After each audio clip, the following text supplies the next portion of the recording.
How's it going, everybody? Francisco Kuya Kixtahada here with another product review. This is actually my first toy review of the year, and today we're looking at the DX9 War in Pocket X33, aka Sonic Wizard, which is their version of the G1 Soundwave. Now I picked this up because I have the Revoltech Megatron and Starscream, this guy here and this guy over here. And pretty much, I just kind of wanted to add to my G1 collection, or at least find a figure that, scales well with these two. Now the Sonic Wizard retails for $35.99 US at the tfsource.com, but my buddy Danny from TF Source Canada actually imported it to me, so shout out to him. He'll actually be at the Ontario Collectors Con at the Hilton Meadowvale, so be sure to check him out at the end of the month. Also want to give a little shout out to Sean, Mega Sean. I know he's a big Soundwave fan. I believe he has a Masterpiece and a couple other original Soundwave pieces, and he's been looking at this one for a little bit, so hopefully this will be informative for you. Now this is my first third-party Transformer, and the original G1s have more of a crude, dated engineering to them, and even the more recent Hasbro and Takara Tomy deluxe size figures are actually out of scale for what I was looking for, so I gave this one a shot. Now let's take a look at the box. So when you take a look at it, it just has the copy in the front over here, War in Pocket, the legendary heroes in your pocket, DX9.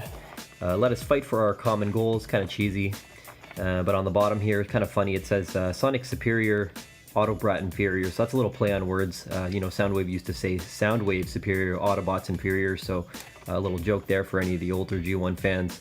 Sonic Wizard blasted over here, as well as a nice little illustration of, again, their version of Soundwave on the front here. On the left and the right actually has the exact same illustrations of both the robot mode and the alt mode, again with the War in Pocket on the piece here. What I found funny was, a slight little typo here. They're missing a U in communications. I'll be willing to overlook that. The version that I got, or the packaging that I got, actually has a bit of a dent over here, but that's just, again, due to shipping from the US. And then on the back, a couple different shots of, Soundwave or Sonic Wizard rather, and a whole bunch of different poses over here. A little snippet of the little cassettes that he has on the side. Another Transformer. I can't really make out what this little guy is here, but then here's their version of a Megatron kind of holding that boombox, or the Sonic Wizard on the very corner.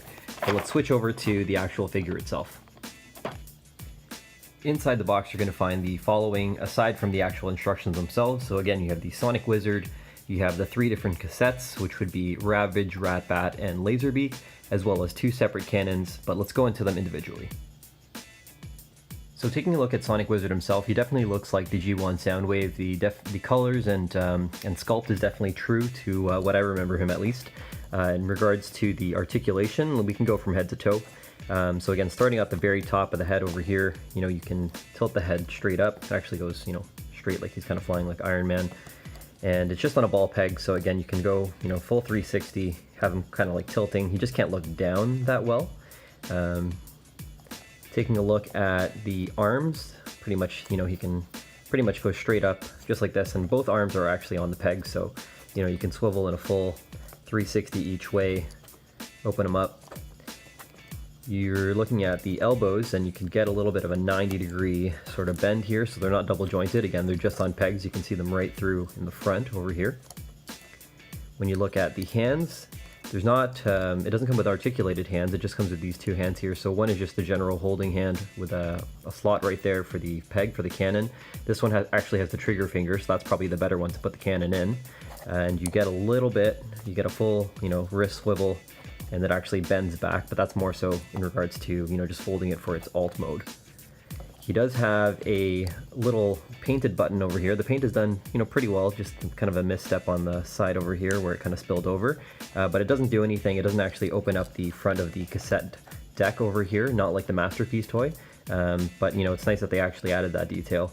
And in regards to the chest cavity, you can fit Ratbat, you can fit Laserbeak. Let's get that guy in there. Come on. There you go, a little bit of a snug fit. But the one that you can't get in is actually Ravage, because he's actually a double cassette, so when you try and toss him in, it doesn't work that well. I'll do a really quick comparison as well.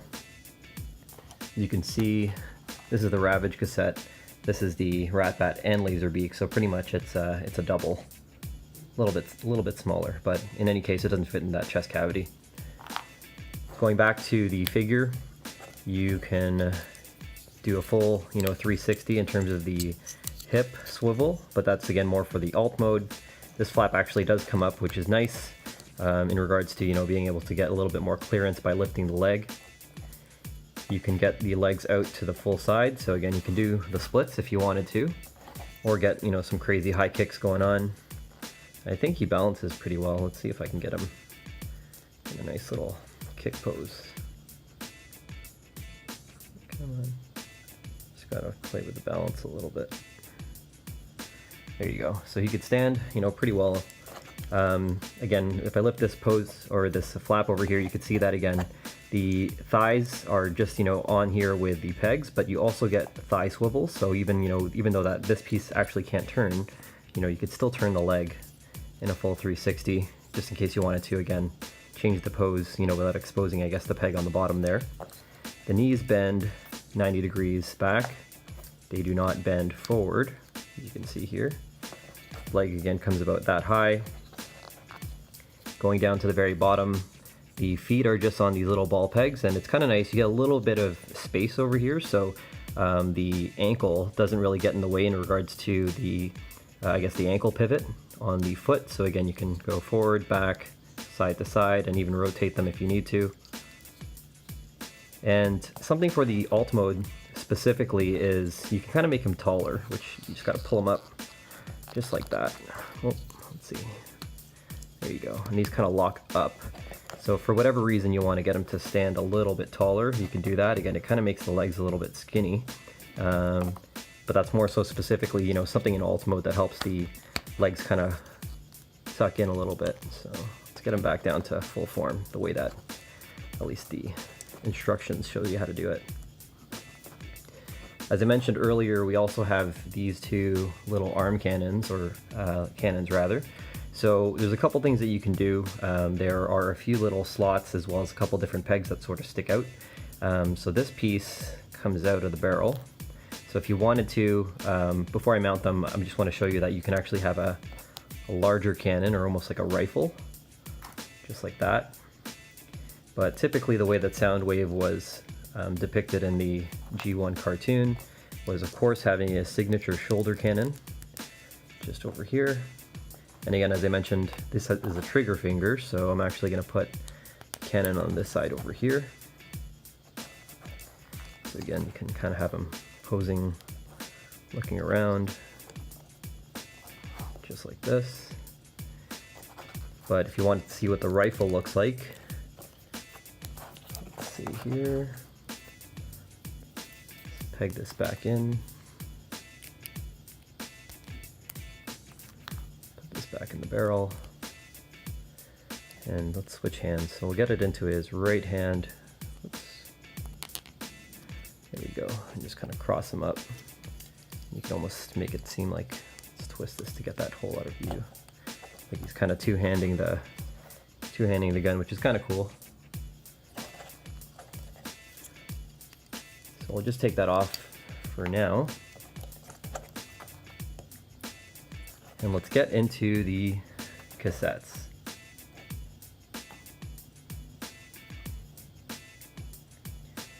So I'm going to start off with one of the simpler ones, which would be Rat Bat here.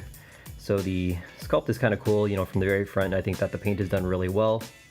The back is, pretty crude, pretty bland. They didn't really do anything around the sides or around the back. But at least, again, the front, when you load it into the front part of the cassette deck, at least that shows pretty well. In regards to getting him into his robot mode, it's just a matter of, I'll show you the back actually so you can see everything sort of moving. Just got to open these wings up. So folding these open, just like that. And then this sort of flips open, which is his head. Super cute. Let's see if I can get it to zoom in there, but you can see, again, he has a little bit of a head sculpt to him. If you wanted to have him, sitting on Sonic Wizard's shoulder, if I can get the balance, he's kind of hanging out like that. Going on to the next one would be Laserbeak. Again, the paint application I think is done fairly well. Again, just like the other one, no application pretty much on the back, but it transforms pretty much identical to Rat Bat. So again, just spreading the wings like so, and popping out the head. But instead of, you know, going all the way back, so pretty much that's kind of what Ratbat looked like. But what you want to do is you actually want to have it horizontal, and they actually, you know, altered the sculpt just a little bit, so you can see, trying to get this in focus here. You can see that, you know, his head, you know, is supposed to be sort of that way. So something you can do is you can kind of, you know, get Soundwave's arm out, flush, or Sonic Wizard rather. Let's see if I can get him to come here, and I think you could balance him on top here. There you go. Kind of like Laserbeak, just kind of gave him some intel, spying on the Autobots. Let's get this guy out of the way. And last but not least, and probably my favorite, would be the Ravage Cassette. So again, although it's, you know, double stacked, I think the engineering behind this is pretty awesome considering how small it is. So you actually have to unfold it, flatten them out here. These sides just kind of pinch them together, and that forms the head, as you can see. Just kind of fold these pieces on the side forward, pivot them off the pegs, and then fold these legs down. So that's his front legs. The back legs, again, just kind of spin them around on the ball peg, point the missiles forward, and then again pull the back legs out. Let's go here. Okay. And then the hardest part is probably getting the tail out. So you can see it's kind of tucked in between the legs there, and even with nails it's really hard to get out. So I like to use this little tiny tuner. It's just this tiny little screwdriver to just kind of flip that tail. As you can see, I just popped it out there. But this is super handy in regards to you know, tight transformations, as well as, you know, switching batteries on small electronics. And then Ravage can stand on his own, which is kind of cool. Let's see if I can get him in a little prowl kind of stance. And that's, oh, come on, stay focused there. And that's your little Ravage, which is pretty awesome. You know, it scales really well, I think. Let's get all three of these guys on here. So again, here's your Laserbeak, your Ravage, and your Ratbat in the very back here. That's pretty much everything that comes with the set. And for comparison, because again, the reason why I purchased this was because, you know, I have the G1 Revoltechs over here. Here's the Revoltech Megatron and the Revoltech Starscream. Now again, it was my miscalculation in regards to, you know, the size that I was going for. You know, I was hoping that he would scale really well with these two, but as you can see, he's pretty small. These guys stand, let's see, just about 5 inches in height. You know, when you factor in, you know, the top of Starscream's wings there, as well as the barrel of Megatron. And then Sonic Wizard, he's just shy of 4 inches, so about an inch shorter. But again, as I mentioned with this whole knee and leg situation, I guess you can kind of, you know, flip him out, and then he gets a little bit more height. You know, a little bit taller. But he's definitely not as, you know, bulky around the arms. But in general, I think that, you know, he'll scale just fine, at least for photography purposes, which is, you know, what I'm typically doing is, you know, my Toy Bacon, Toy Story for Kicks type of stuff. I suppose I can just kind of, you know, have him in the forefront and kind of fake it with perspective style shots. Oh, these guys are losing balance. Oh, come on, buddy. Oh, there we go. But even without the Sonic Wizard, you know, Megatron can always use the little Laserbeak as well. So let's see if I can kind of get him balancing on this arm here. Just again, spying on the Autobots and just kind of getting that going on. And, you know, even the little cassettes of Ratbat and Ravage, you know, they all kind of work together. So I think it's not a bad idea. Again, it's more so miscalculation on my part in regards to the right scale. But overall, you know, when I take these guys out of the way and we look at the, you know, the Sonic Wizard himself, I think it's definitely, you know, a great figure. Someone I would say, you know, who would benefit from this are, you know, pretty much any G1 collector that's looking for something a little bit smaller. Again, the Masterpiece Toys and some of the other versions, Transformers Generations and such, it might be a little too big for your collection, but I would say, especially because this guy's a little smaller, he's perfect for your desk. So, you know, if you're someone who has, like, you know, desk swag and you have your Funko Pops and you have your other types of stuff on your desk, this is definitely something to, you know, I would say to consider. And I'll just show you one more time, again, what he looks like here. And while I'm at it, I did notice something while I was transforming him before, which is this cannon actually over here. So you can see that it's kind of cracking around that side over here. So just something to be wary of, you know, depending on how you sort of bend and pull, you know, the pieces apart. What you want to do is you want to ensure that you're pulling, you know, directly away from the peg and not kind of like, you know, bending it, because I think that's what's going on over here, that the peg was sort of sitting in and I must have been pulling it off the wrong way, and it kind of, you know, put a little bit of tension on that side over here. So you just want to be careful about how you peg this thing on and off. All right, let's get Sonic Wizard into his alt mode, which is the tape deck. So first and foremost, what you want to do is just kind of want to straighten him out. You just take the top piece over here, you fold the head back, or this whole piece actually back, and fold the head into this piece, which will go into his back and chest cavity, and that kind of hides away. With the arms, you just kind of want to fold these two pieces back, just like this. And then you want to fold the arms back, or the hands rather, back inwards, just like that. Now there are two pegs in the very back over here, and that's storage for the weapon. So again, I'll take this tip off the barrel, and this one goes on this side. This one goes on this side. Again, they just peg in, super simple. And then the cannons actually have the little pegs on the back, so you put the hand on the bottom of the peg, and that's how the arms lock in and stay flush. So you can see that's all kind of one piece here. In regards to the legs, what we need to do is we need to pivot and turn the back so that the play, fast forward, and rewind buttons are front and center. You want to spin the feet and tuck them in to the back, and they sit nice and snug over here. I also failed to mention that there are some pegs on the bottom here, so if you have any display stands that have you know, pegs of this size, you can peg his feet in if necessary. What you want to do is you want to fold the legs up, put the reflective side towards you, and then just take the leg, open it up, just like that. And then you want to fold it up and then tuck it in. And there's a little flat peg over here and a little slot, and these peg in. Let's get this guy here. So that's one. And let's see, get this guy in here. Two. And that's pretty much him in the alt mode.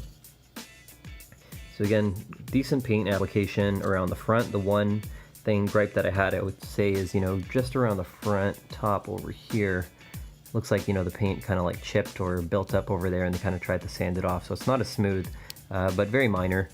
You know, the silver I think has a nice little pop. There is a little bit of a difference where the silver kind of got into this little hole here. Didn't seem to go through on that side. Or actually, wait, let's see. Might be able to scratch that out. Yeah, actually, so yeah, that must have been just extra plastic that got stuck there. But yeah, silver applications on the very front. These buttons don't do anything. This eject button actually doesn't do anything. On the side, again, you can kind of see, you know, the non-painted areas. I guess it would have been nice if they had that, but, you know, for the price and the size, I don't think it's completely necessary. The back doesn't look too bad.